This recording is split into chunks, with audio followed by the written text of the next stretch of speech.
Welcome to special show.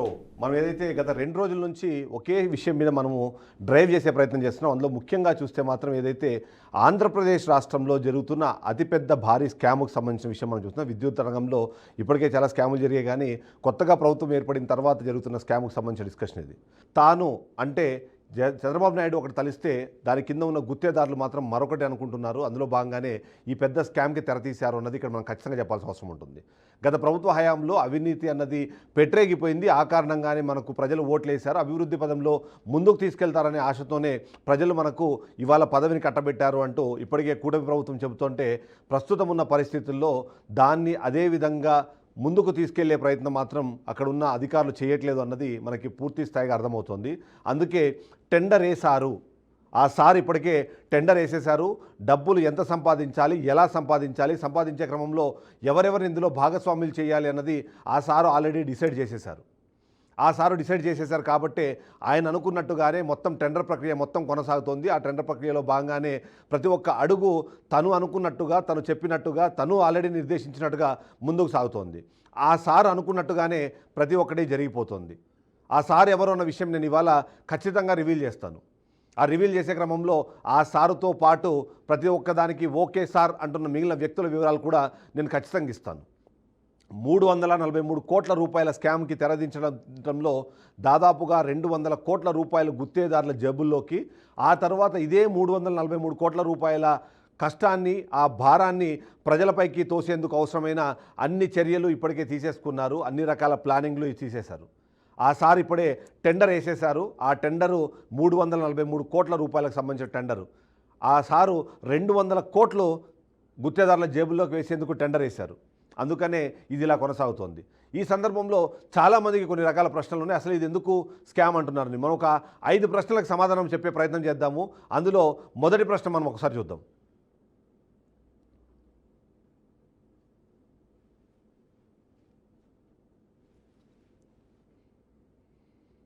మొదటి ప్రశ్న, ఖచ్చితంగా విద్యుత్ శాఖలో విడుదలైన టెండర్ను స్కామ్ అని ఎందుకు అనాలి, విద్యుత్ శాఖలో విడుదలైన దీన్ని స్కామ్ అని ఎందుకు అనాలి అన్నది మొదటి ప్రశ్న. చాలామందికి ప్రశ్న వస్తుంది. ఎందుకంటే ప్రతిసారి ప్రభుత్వం వచ్చినప్పుడు కానివ్వండి, ప్రభుత్వంలో కార్యకలాపాల్లో భాగంగా కొత్తగా అభివృద్ధి కార్యక్రమాలు చేయాలంటే ఖచ్చితంగా టెండర్లను పిలిచి టెండర్ల ద్వారానే ఒక వర్క్ని అసైన్ చేసి ఆ వర్క్ని కంప్లీట్ చేసే బాధ్యత యూజువల్గా ప్రభుత్వం అధికారులకు ఇస్తుంది. అదే పని అధికారులు చేస్తారు.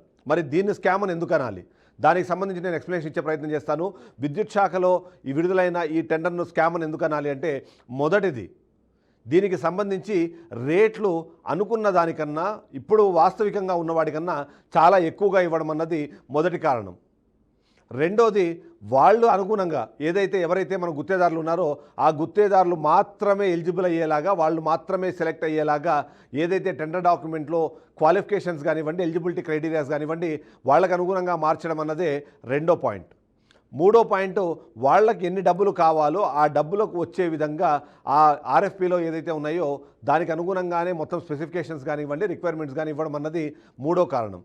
అసలు నిజంగానే అవసరం ఉన్నా లేకపోయినా కేవలం గుత్తేదారులకు డబ్బులు కట్టబెట్టడం కోసం మాత్రమే ఒక నిర్ణయం తీసుకొని ఆ నిర్ణయంకి ఆధారంగానే అనుగుణంగానే ముందుకు వెళ్తున్నారన్నారు. కాబట్టే దీన్ని మనం స్కామ్ అనాలి. స్కామ్ అని ఎందుకు అనాలి అంటే, ముందుగానే మొత్తం అంతా ప్రీడిఫైన్డ్, ముందుగానే ప్రతి ఒక్కటి డిసైడ్ చేసి ప్రీడిఫైన్డ్ చేసి మరి వీటిని డిసైడ్ చేసి ఏదైతే ముందు తీసుకెళ్తున్నారో ఆ కారణంగానే దీన్ని స్కామ్ అనాలి. స్కామ్ అని ఎందుకు అనాలి అంటే, ఇందులో వాస్తవిత కన్నా అవసరానికన్నా అవినీతికి ఆస్కారం ఎక్కువ ఉండేలాగా ఉంది. కాబట్టి దీన్ని మనము స్కామ్ అనాలి. నిజంగానే స్కామ్ అనే క్రమంలో మొదటగా వచ్చే ప్రశ్న, వివిధ రాష్ట్రాల్లో ఇప్పటికే ఇలాంటి వర్క్ జరిగినప్పుడు అక్కడ నిర్ణయించిన ధరలేంటి, ఈ టెండర్లో నిర్ణయించిన ధరలేంటి, ఈ విషయం పైన ఖచ్చితంగా డిస్కస్ చేయాల్సిన అవసరం ఉంటుంది. ఎందుకంటే ఇక్కడ టెండర్లలో స్కామ్ అన్నది బయటపడేదే వాస్తవికతకు, అక్కడ ఉన్న టెండర్లో ఉన్న రేట్లకు డిఫరెన్స్ని బట్టే మనము దీన్ని చెప్తాం. ఇప్పటికే తెలంగాణ కానివ్వండి, తమిళనాడు, కర్ణాటక రాష్ట్రాల్లో ఇదే తరహా వర్క్ జరిగింది. అక్కడ ఉన్న డిస్ట్రిబ్యూషన్ కంపెనీకి సంబంధించిన ఆధ్వర్యంలో తెలంగాణలో కానివ్వండి, తమిళనాడులో కానివ్వండి, అలాగే కర్ణాటకలో కానివ్వండి, అక్కడ నిర్ణయించిన ధరల ప్రకారము దాదాపుగా 2,20,000 నుంచి 2,60,000 మధ్యలో మాత్రమే దీనికి సంబంధించి ధరలు నిర్ణయించే ప్రయత్నం చేశారు. అంటే 2.5 లక్షలు లోపే దీనికి సంబంధించిన ధర నిర్ణయం అయితే, ఆంధ్రప్రదేశ్ రాష్ట్రంలో మాత్రం దానికి డబల్ 5,20,000 నుంచి 5,93,000 రూపాయలు ఇక్కడ ధర నిర్ణయించారు. అంటే మనం చూస్తే వేరే రాష్ట్రాల్లో ఉన్న ఖర్చు కన్నా ఇక్కడ దాదాపుగా డబల్ అయ్యే అవకాశం ఉంది. 210%, 210% ఇందులో ఎక్స్ట్రాగా కోట్ చేసిన పరిస్థితి కనిపిస్తుంది. కాబట్టి వేరే రాష్ట్రాల్లోని ధరతో కంపేర్ చేసుకున్నప్పుడు ఇక్కడ ధర దాదాపుగా 210% ఎక్కువ ఉన్నది.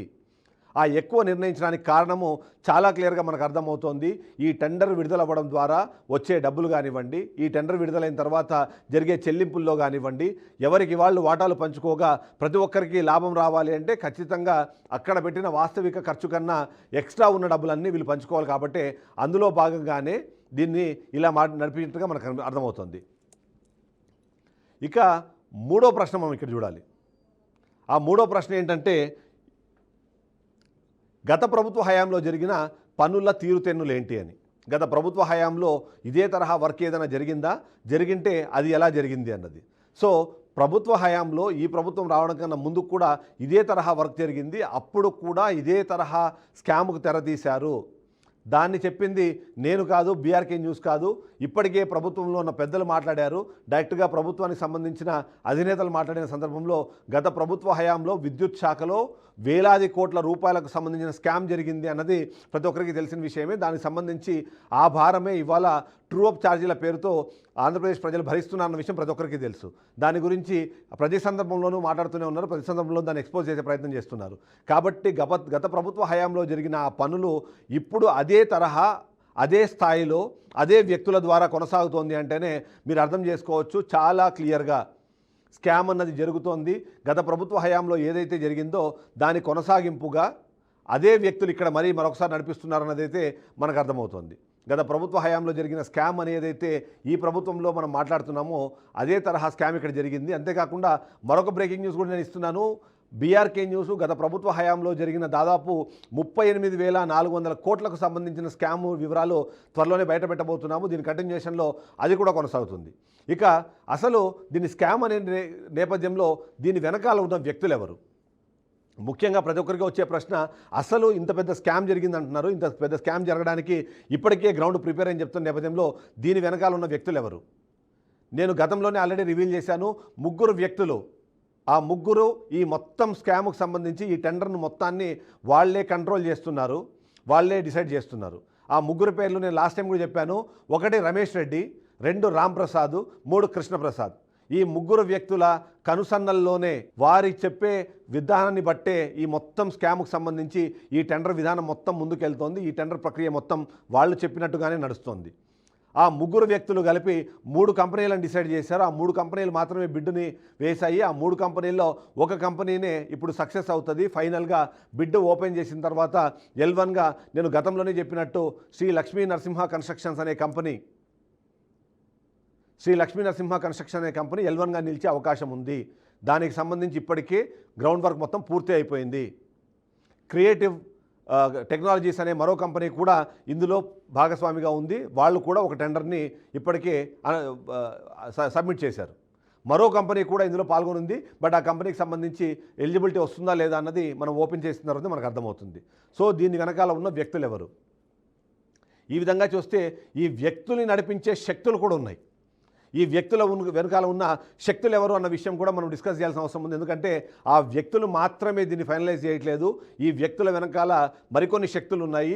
ఆ శక్తులకు సంబంధించిన ఇన్ఫర్మేషన్ నేను రాబోయే బులెటిన్స్లో ఇవ్వబోతున్నాను. ఎందుకంటే ఈరోజు ఉదయం 10 గంటల నుంచి ప్రారంభమయ్యే ఈ షో ఏదైతే ఉందో డే లాంగ్ నడుస్తుంది. ప్రతి బులెటిన్లో దీనికి సంబంధించిన ఒక్కొక్క కొత్త విషయాన్ని నేను రివీల్ చేసుకుంటూ వెళ్తాను. నేను చెబుతున్న ఈ 3 వ్యక్తుల వెనకాల ఉన్న శక్తులు కూడా మరో 3. వాళ్ళపైన మరొక కింగ్ పిన్ ఉన్నారు. ఆ కింగ్ పిన్ సంబంధించిన వివరాలు నేను ఇస్తాను. ఈ వ్యక్తుల వెనకాల ఉన్న శక్తులు చాలా క్లియర్గా చెప్తున్నాను. విద్యుత్ శాఖలో గత ప్రభుత్వ హయాంలో ఎవరైతే అక్కడి కడప జిల్లాకు సంబంధించి కానివ్వండి, లేకపోతే చిత్తూరు జిల్లాకు సంబంధించిన నాయకులతో కలిసి ఎవరైతే గత హయాంలో ఎవరైతే వర్క్ నడిపించారో అదే వ్యక్తులు ఇప్పుడు శక్తులుగా మారి ఆ వ్యక్తుల ద్వారా ఈ పని చేస్తున్నారు. ఆ 3 శక్తుల పేర్లు కూడా నేను త్వరలో బయటపెట్టబోతున్నాను. వాళ్ళందరూ గత ప్రభుత్వ హయాంలో ఇదే వర్కులు వాళ్ళ హయాంలోనే చేయించారు, వాళ్ళ ఆధ్వర్యంలోనే జరిగాయి. మరొకసారి ప్రభుత్వం మారిన తర్వాత CM Chandrababu Naidu, deputy CM Pawan Kalyan, అలాగే లోకేష్ బాబు కానివ్వండి, ఇప్పుడున్న మంత్రులు కానివ్వండి, వీళ్ళందరూ కూడా అవినీతికి ఆస్కారం లేకుండా ముందుకు వెళ్ళాలని ఒక దృఢ సంకల్పంతో ముందుకు వెళ్తుంటే ఈ శక్తులు ఎవరైతే ఉన్నారో ఆ శక్తులు అధికారులతో కలిసి, ఎందుకంటే ఈ శక్తులన్నీ అధికారులే, వీళ్ళందరూ కలిసి ఇప్పటికే ఉన్న వ్యక్తులతో కలిసి, ఆ వ్యక్తులు ఈ శక్తులు కలిసి ఈ మొత్తం స్కామ్కి తెరదీశారు. ఈ టెండర్ ప్రక్రియని వాళ్ళు అనుకున్నట్టుగా చేసుకుంటూ వెళ్తున్న పరిస్థితి మనకు కనిపిస్తుంది. అంటే ఓవరాల్గా చూస్తే మాత్రము ఈ ఒక్క చిన్న దాని విషయం ఇక్కడ మనం చెప్పుకోవాల్సింది. ఎందుకంటే ఒక వర్క్ రిక్వైర్మెంట్ ఉంది, ఆ వర్క్లో ఎంత డబ్బులు సంపాదించాలని ముందుగానే డిసైడ్ చేశారు. ఆ డబ్బులు డిసైడ్ చేసిన సందర్భంలో ఎవరికి ఎంత వాటా ఉండాలి, ఆ వాటా తీసుకునే క్రమంలో ఇబ్బంది కలగకుండా ఉండాలంటే ఏం చేయాలన్న విషయంపైన పూర్తి స్థాయిలో డిస్కషన్ జరిగింది. దానికి సంబంధించి ఫైనల్ చేశారు. సో ఓవరాల్గా చూస్తే ఆ సార్ ఎవరు, నేను చెబుతున్న ఆ కింగ్ పిన్ ఎవరు, ఆ కింగ్ పిన్ని నడిపిస్తున్న శక్తులు ఎవరు, ఆ శక్తుల మాటలు విని నడుస్తున్న వ్యక్తులు ఎవరు, ఆ ముగ్గురు వ్యక్తుల పేర్లు నేను ఆల్రెడీ ఇప్పటికే చెప్పేశాను. దాని వెనకాల ఉన్న శక్తులు ముగ్గురు కూడా విద్యుత్ శాఖలో చాలా కీలకమైన పదవుల్లో ఉన్నారు. ఆ విద్యుత్ శాఖను నడిపించే వ్యక్తులకు వీళ్ళు శక్తులుగా మారి వెనకాల నుంచి వాళ్ళకి శక్తిని ఇస్తున్నారు. ఆ కింగ్ పిన్ విషయాలు కూడా ఇవాళ నేను ఖచ్చితంగా రివీల్ చేస్తాను. ఆ కింగ్ పిన్కి సంబంధించిన వివరాలు బయటపెట్టిన తర్వాత ప్రతి ఒక్కరూ ఆశ్చర్యానికి గురవుతారు. ఎందుకంటే ఆ కింగ్ పిన్ను అతనే ఈ మొత్తం నడిపిస్తున్నారనేది ఎవరు ఊహించి ఉండరు. ఎవరి ఊహకు అందని ఒక వ్యక్తి దీని వెనకాల ఉన్న నడిపిస్తున్నారన్నది నేను చెప్పగలుగుతాను. ఓవరాల్గా చూస్తే ఇప్పటికీ నేను ఈ సమాచారం ఇచ్చాను. 11 o'clockలో మళ్ళీ నేను మీ ముందుకు వస్తాను. 11 o'clock వచ్చినప్పుడు ఏం జరుగుతోంది, విద్యుత్ శాఖలో నేను చెప్పిన ఆ శక్తులు ఎవరు, ఆ వివరాలు కూడా నేను మీకు ఇచ్చే ప్రయత్నం చేస్తాను. ఓవరాల్గా చూస్తే మాత్రం 343 కోట్లు కొట్టేయడానికి ఆ సారు టెండర్ వేశారు.